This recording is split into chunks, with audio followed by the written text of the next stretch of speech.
Donc il y a 4 belles recommandations à cette session de l'ESC Barcelone 2017, dont une sur l'infarctus du myocarde, avec un nouveau format des recommandations qui sont disons, plus courtes, plus concises, avec de nouvelles sections et notamment qu'est-ce qui est neuf, qu'est-ce qui est nouveau dans ces recommandations.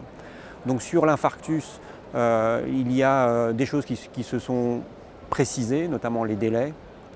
Et donc l'infarctus, le diagnostic est fait à partir du moment où le premier électrocardiogramme est déroulé et interprété. Donc c'est le début de la mise en route du chronomètre.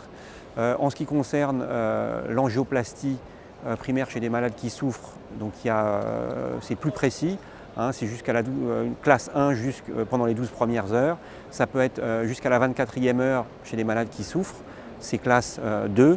Et puis ensuite, après la 48e heure, ce n'est pas recommandé. On demande de faire des tests de viabilité.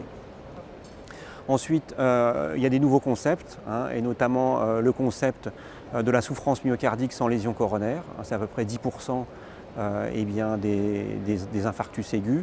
Et on vous dit ce qu'il faut faire, les examens qu'il faut faire, quand les faire. Donc c'est assez pratique en termes de guide. Ensuite, il y a des clous qui ont été enfoncés, c'est-à-dire, premièrement, voie radiale est devenue une recommandation niveau 1 pour l'angioplastie primaire. L'utilisation des stents actifs comme stratégie par défaut est devenue une recommandation de niveau 1.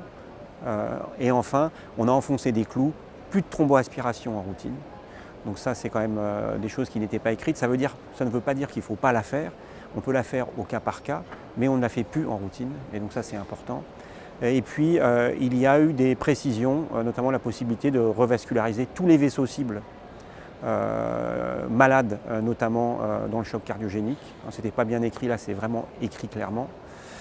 Et il y a quelques ajustements sur la pharmacologie, avec la bivalirudine qui était un petit peu, mis à un niveau de recommandation plus faible, l'énoxaparine un petit peu plus élevé, et puis enfin la possibilité d'utiliser les inhibiteurs des P2Y12 plus forts, notamment dans le post-thrombolyse. Voilà en gros ce qu'il faut retenir de ces nouvelles recommandations.